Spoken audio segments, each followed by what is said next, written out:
কিছু হুজুররাও আছে একটু মাছ বজায় রেখে রেখে কথা কয়, যাতে জায়জা মিলে গায়ের মধ্যে কি সবাইরে খুশি রাখা দরকার। আল্লাহ যেন খুশি থাকে, শয়তানও যেন নারাজ।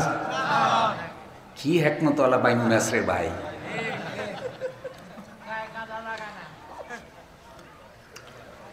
অথচ হাদিসের ভাষা হইল জালেমের সামনে যে হক কথা বলে না সে বোবা শয়তান।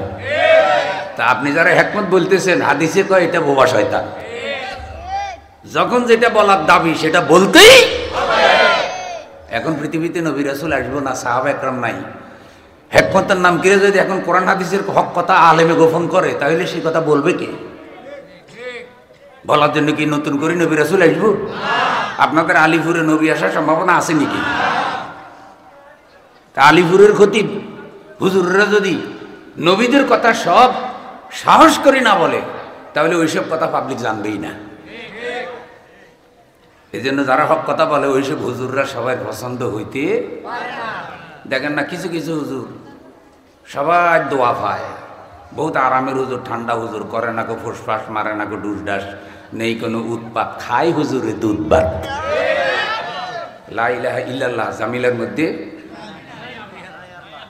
আর কিছু কিছু হুজুর আল্লাহর আইনের কথা বলার কারণে বৃদ্ধ বয়সে তাদের বেঁচে থাকার অধিকার কেড়ে নিয়েছে জালেমেরা।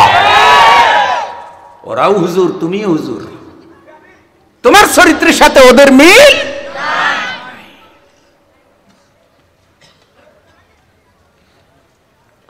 এই জন্য